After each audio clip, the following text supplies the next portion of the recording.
பாருங்க, இப்போ எந்த ஊர் எந்த உலகத்தில் போனாலும், ஆஸ்திரேலியா போறீங்களா, சிங்கப்பூர் போனாலும், லோக்கல் கிராமத்தில் எங்கேயா போனால் கூட ஸ்மியூக் சிங்கர்ஸ் இருப்பாங்க. அவங்க சேர்த்து இதே மாதிரி ஒரு கிட்டத்தட்ட பார்த்தீங்கன்னா ஒரு எல்லா ஊர்லேயும் ஒரு சர்ச் இருக்கும், ஒரு கோயில் இருக்கும். ஏதாவது ஃபங்க்ஷன்னா அங்கே போயிடுவாங்கல்ல. அந்த மாதிரி நமக்கு முடியலன்னா நம்ம நெட்டை பர்சேஸ் பண்ணி டக்குன்னு போயிட்டு ஒரு சாட்டர்டே சண்டே என்ஜாய் பண்ணிடலாம். அந்த மாதிரி ஒரு நல்ல ஒரு சிஸ்டம் இது ஆக்சுவலாக. ஸோ எல்லாருக்குமே நம்ம எல்லாருமே சந்தோஷப்படுறதுக்கு ஒரு நல்ல chance. So all the best, enjoy பண்ணுங்க, நல்லா பாடுங்கன்னு சொல்லுவேன், என்ஜாய் பண்ணுங்க அப்படின்னு சொல்லுவேன். அண்ட் இப்போ ஒரு ஒர்க் ஷாப் ஒன்று பண்ணுறேன், மேடம் கிட்ட சொல்லியிருந்தேன், உங்கள்கிட்டயும் நான் சொல்லணும்னு நினைக்கிறேன். திஸ் இஸ் அபவுட் எப்படி பாடணும், ஏன் பாடுறோங்கிறது ஒன்று, எப்படி பாடணும். நம்ம பாடும்போது நான் நிறைய சில ஸ்டூடெண்ட்ஸ் கிட்டலாம், அந்த ஸ்டூடெண்ட்ஸ் மட்டும் இல்லை நிறைய சேனல்ஸில் ஜட்ஜாக போயிருக்கும்போது, நான் சின்ன வயசுலேருந்தே வந்து யாராவது பாடும்போது அந்த ப்ளூப்பர்ஸ் பார்த்துருப்பீங்க, காமெடியாக பாடும்போது சிரிக்கிறது ரொம்ப காமெடியாக இருக்கும். யாராவது பார்த்தா சிரிச்சிருவாங்க, திடீர்னு ஒரு லைன் வேற எங்கேயோ போகும் அப்படின்னா. பட் எனக்கு மட்டும் அந்த சின்ன வயசுலேருந்தே ஒருத்தங்க சிரிக்கிற மாதிரி பாடும்போது என்னுடைய திங்கிங் எப்படி இருக்கும்னா, இவங்க இந்த இடத்துல இப்படி மிஸ்டேக் பண்ணுறாங்க, இவங்களை இப்படி சொன்னால் புரிய வச்சிடலாம், இவங்களை சரி பண்ணிடலாம் அப்படின்னு மட்டும்தான் இருக்கணும். ஆனால் ஒருத்தங்க பாடும்போது அவங்க ட்ரீட்மெண்ட்டாகவே யோசிக்கிறாங்க, இவ்வளோதான் இது சொன்னால் அவங்க சரி பண்ணிடலாம் அப்படின்னு. அந்த வகையில் நிறைய அந்த ஜட்ஜாக போகும்போது நிறைய சிங்கர்ஸ்க்கு நான் பர்சனலாக கூப்பிட்டு சொல்லியிருக்கேன். ஸ்ரீலங்காவில் அப்படி தான் கொலம்போவில் ஒரு சேனல் நடத்துனாங்க. அதில் வந்து நம்ம இங்கேருந்து போவோம், ஜட்ஜாக வந்துடுவோம். பட் நான் திருப்பி அவங்களெல்லாம் சொல்லி அவங்கள வீடியோ கால் வர சொல்லி ஒவ்வொருத்தவங்களையும் அவ்வளோ நான் ட்ரெயின் பண்ணி கடைசியில் அவங்க தான் ஃபஸ்ட் ப்ரைஸ் பண்ணாங்க. காரணம் என்னன்னா வேற ஒன்றும் இல்லை, இந்த சின்ன சின்ன டீட்டெயில்ஸ் அப்படின்னா என்ன, அதை எப்படி சொன்னால் அந்த சாங் வந்து அழகாயிடும்.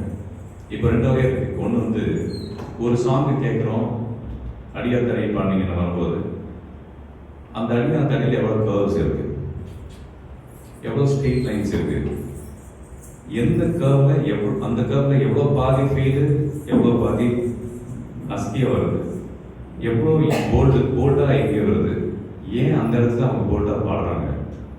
அப்புறம் அந்த ஃப்ரை அப்படிம்பாங்க, அந்த ஃப்ரை அது தட் இஸ் கால்ட் ஃப்ரைன்னு சொல்லுவாங்க. அது ஏன் எங்கே பாடணும், ஏன் பாடணும், அப்போ தான் இது ஒரு மூட் சாங்கில் அதை முன்னாடி வச்சோன்னா அப்படி இருக்கும் அப்படின்றதுக்காக அந்த ஃப்ரை அப்படிங்கிற விஷயத்தை யூஸ் பண்ணலாம். அண்ட் வந்து கமகம்னா என்ன, ஏன் அங்கே கமகம் வைக்கணும், கமகத்தில் 10 வகை இருக்கு, எந்தெந்த வகை எந்தெந்த வகை எங்கெங்க வைக்கணும். அண்ட் வந்து டைனாமிக்ஸ்ன்னு சொல்லுவாங்க, அப்படின்னா என்ன, அது ஏன் இம்ப்ரவைஸ் பண்ணுறது. ஒரு சாங் பிளெயினாக இருக்கும், அந்த பிளெயின் சாங்கை அழகுபடுத்தினா எப்படி இருக்கும், எந்த லைனில் அழகுபடுத்தணும், எங்கே அசைக்கவே கூடாது. ஏன்னா இப்போ ஒரு சோகம் இது பாட்டு தென்பாண்டி சீமையிலே அந்த பாட்டு அப்படியே பாடிடும். ஏன்னா சோகம், ஒருத்தன் சோகம் அடங்கும்போது சங்கதி போட்டு எச்சரிக்கை பண்ணிருக்கோம்னா இதெல்லாம் கொஞ்சம் புரிஞ்சுக்கணும். ஸோ வந்து சங்கதி பாடுறதுக்கான இப்போ இசையில் தொடங்குதம்மா, அது வந்து இசையில் தொடங்குதம்மா அப்படின்னா என்னடா இருக்குது, நல்லா பாடலாமே பாடு அப்படின்ற மாதிரி இருக்கும். இதே வந்து தென்பாண்டி சே வந்து தென்பாண்டி சேமையிலே தேவோடும் இதெல்லாம் பாடினா எப்படி அது சோகமாகும், சோகத்துக்கு எடுக்கிற மாதிரி. இப்படி பல விதமான டீட்டெயில்ஸ். ஏன் அப்படிங்கிற கொஸ்டின், ஏன் பாடக்கூடாது, சரி எப்படி பாடணும்.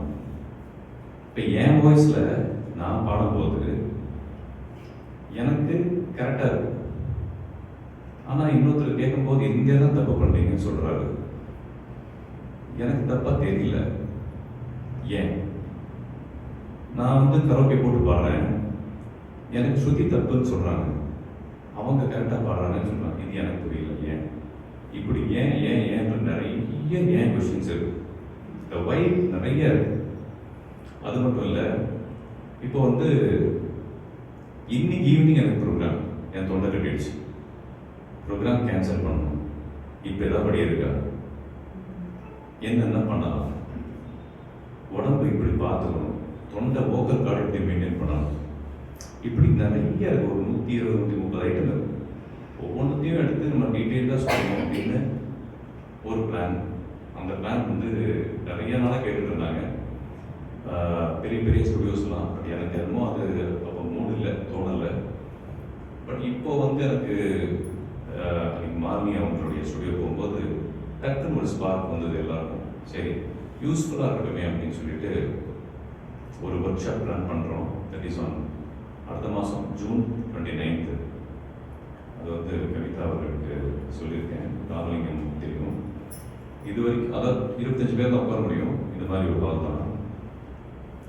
கிட்டத்தட்ட 20 பேர் ஃபுல் ஆகிட்டாங்க. ஒரு 4 days தான் நம்ம சொன்னோம், 5 daysல ஃபுல் ஆகிட்டாங்க. இன்னொரு 5 இடம் 5 சீட் இருக்குது, 3 தான் இருக்கு. சரி, அதனால் வந்து இந்த தடவை முடிஞ்சால் யாருக்காவது வேணும்னா நீங்கள் வந்து யூஸ் பண்ணுங்கள், இல்லாட்டி சொல்லுங்கள். இல்லாட்டி நெக்ஸ்ட் பேட்ச் எப்போ ஆரம்பிக்குதோ அப்போ கூட. ஏன்னா நான் சென்னைக்கு வரும்போது இந்த மாதிரி ஆப்பர்ச்சுனிட்டி எனக்கு கிடைக்கல. எப்படியோ நானே பாடுறேன். இன்றைக்கி எல்லாருமே அப்படி தான், நம்மளே ட்ரை பண்ணுறோம். ஏதாவது கரெக்டாக ஒரு டிப்ஸ் கொடுத்தா நல்லா இருக்கும் அப்படிங்கிற மாதிரி ஒரு ஐடியா இருந்தது. சரி, நம்ம ஒரு நாள் அதுக்கான டைம் ஸ்பெண்ட் பண்ணி எவ்வளோ முடியுமோ அதை சொல்லணும் அப்படின்னு. திஸ் இஸ் நாட் ஃபார் மணிக்காக நான் வந்து நான் பண்ணலை. பிகாஸ் நான் பண்ணணும்னா எனக்கு நிறைய இருக்குது, சம்பாதிக்கணும்னு நம்ம எல்லாருமே நிறைய சம்பாதிக்கணும். பட் இது வந்து அதை தாண்டி நான் சொல்லணும் அப்படின்னு நினைக்கிறேன். ஸோ இப்போ இல்லாட்டி கூட ஃப்யூச்சரில் எப்பாவது நான் கிடையாது, எந்த சிங்கர் ஒர்க் ஷாப் நடத்தினாலும் அதை கலந்துக்கோங்க. அதை கலந்துக்கிட்டீங்கன்னா ரொம்ப ஏதோ டிப்ஸ் எல்லாம் கொடுப்பாங்க. அதை நம்ம செய்யும்போது எவ்வளோ சிம்பிளான விஷயத்த நம்ம தெரிஞ்சுக்கலாம் போயிடுமே, எனக்கே தெரியுமே இது அப்படின்னு தோணும். எனக்கே தெரியுமே, இப்போ அவர் சொல்லி தான் எனக்கு தெரியுமா? இல்லை, அவர் சொல்லி தான் புரிஞ்சுது. நான் பண்ண தான் எனக்கு அது உள்ளே போச்சு அப்படிங்கிற மாதிரி நிறைய நமக்கே தெரிய ஆரம்பிக்கும், தோண ஆரம்பிக்கும், உணர ஆரம்பிக்கும். அதுக்கப்புறம் ஸ்லோவாக கிராச்சுவலாக ஒரே நாள் ஒர்க் ஷாப்பில் அடுத்த நாள் சிங்கர் அமைக்க முடியாது. பட் அது உள்ளே போயிடுச்சுன்னா ஒரு நாள் கொஞ்சம் கொஞ்சமாக நம்ம டெவலப் பண்ணிடலாம். ஸோ அதான் விஷயம். உங்களுக்கு 2 lines.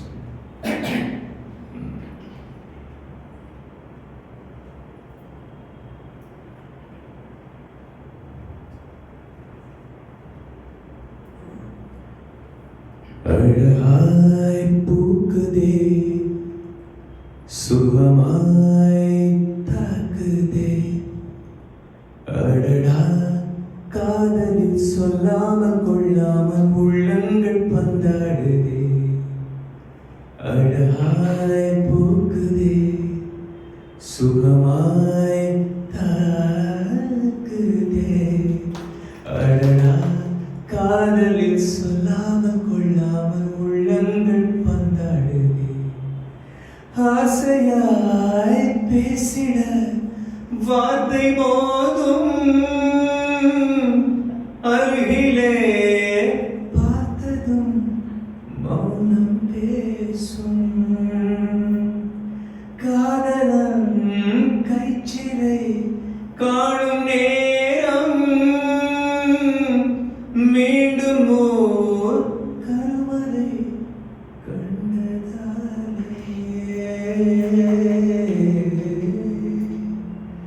கண்டதாலே கண்ணில் ஈரம், கண்ணில்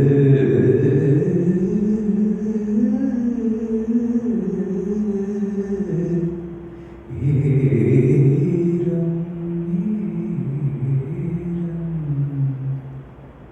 சனிதே சாய் சாய் சாய் சாய் நீ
நிறைய சொல்லிட்டீங்க சார், சின்ன டிப்ஸ் இல்லை.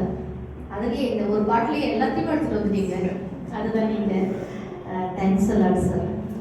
உங்களை மாதிரி பாட முடியலனாலும் ஏதோ அதில் சின்ன கொஞ்சமாவது பாட ட்ரை பண்ணுவோம் கண்டிப்பாக. Thank you sir. உங்களுக்கு ஒரு சின்ன ஒரு ஆர்டர்.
Mm-hmm.